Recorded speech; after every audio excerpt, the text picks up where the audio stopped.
Kayo lang naman ang pwedeng magkumbinsi sa kanya na ituloy yung pagpapakasal namin. Hindi ko kontrolado ang buhay niyan eh. Di ba po tinago ko yung sikreto niyo tungkol kay Ramon Tulibas? Baka pwede ngayon pagbigyan niyo ako. Lisa, kumusta ka dyan? Okay ka lang ba? Magsisinungaling ako sa'yo kung sasabihin ko oo. Pupuntahan kita dyan. Tay! Tay! Tama na! Nag-usap na tayo, di ba? Kung makialam dito, Lisa. Gago ang mga Valderrama. Titikim ko sa kanila ang galit ko. Awa mo na yun! Ano? Matagal na palang balak magpakasal ni Eric. Kaya lang nung dumating si Lisa, medyo nakalimutan niya ata. Kahit kailan problema talaga yung babae nga. Hindi kayo kasari! Kakampihan mo pa yan?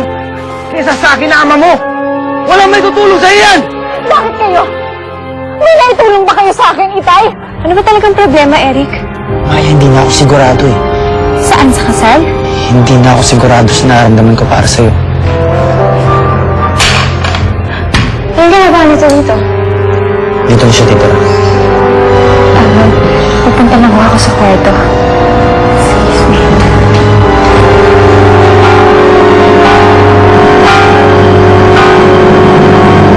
Mabait na bata yung mayang yan ah. I believe she'll be a very good wife. Mateo, kaya nga ako hiyang-hiya sa mga magulang ni Maya kagabi. Ano ba talaga ang problema niya si Eric? Baka busy lang. Busy sa pagbubuntod dyan kay Lisa? Basta na ba yung babaeng yan? Nakausap ko si Vince. According to him, andun daw sa pad ni Eric. Nakita mo yan? Nakita mo ba yan?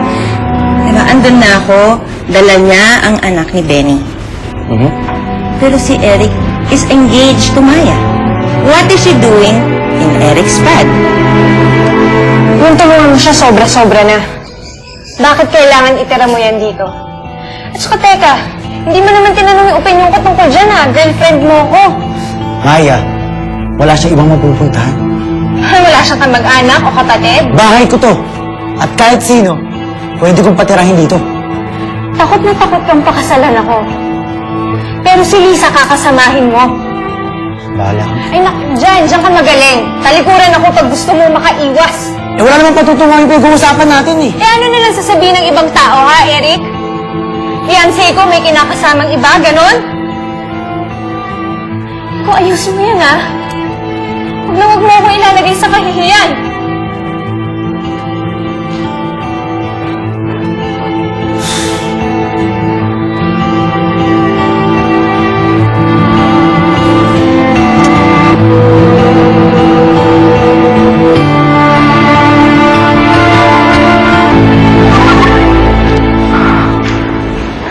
Eric, pasensya ka na dahil sa akin nag-away kayo.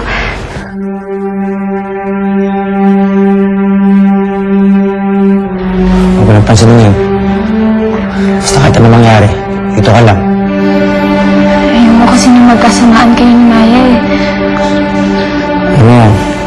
Sa totoo lang, di ko na alam kung saan ka mapapunta ni Maya. Ano ibig mo sabihin? Wala. Kalimutan mo na sinabi ko. Basta dito ka lang. Di ka alis. Ang aga mo naman yata nagayang uminom, Maya. Wala akong sa mood pumasok ngayon eh. Eh, maalala ko lang si Eric sa office. Well, may iba pa bang pwedeng problemahin si Maya Benitez? Hindi si Eric Valderrama. Eh, yung Lisa na yun, nasa bahay niya. That's good. At least ngayon, may mag-aalaga na kay Eric. Ano ba trip mo? Ano, gusto mong sirain yung araw ko? Kung yun lang ang way para magising ka, why not? Ito naman, nasabi na ni Eric na gusto niya na makipag-cool off sa'yo. Sa palagay mo, papaniwalaan kita. RD, alam ko na gusto mo ako, dati pa. Malamang sisiraan mo si Eric sa akin. Maya, kahit kailan, hindi ko naisip yan. Oo, malaki yung utang na loob ko kay Eric. Oo, malaki rin ang malasakit ko sa'yo. Alam mo yan. Kahit ano pang sabihin mo, hindi magbabago ang nararamdaman ko para kay Eric.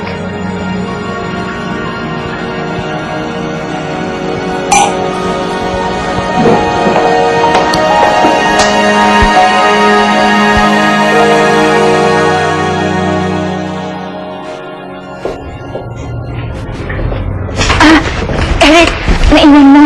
Ay, salamat ha. Magkikita kasi kami ni Vince ngayon.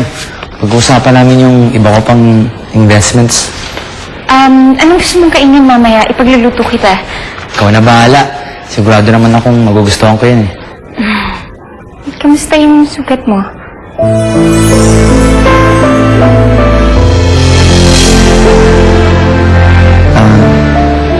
Okay na to. Bakit? Wala na, inibago lang ako.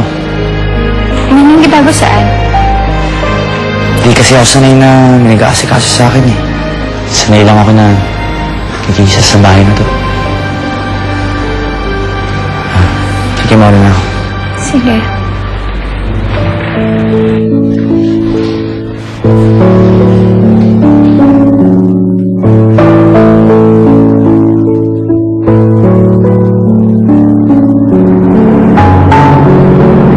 Ano ba talagang problema, Eric? Ay, hindi na ako sigurado eh. Saan? Sa kasal? Hindi na ako sigurado sa nararamdaman ko para sa'yo. O may nararamdaman nga ba ako para sa'yo? Ito naman, nasabi na ni Eric na gusto niya na makipag-cool off sa'yo.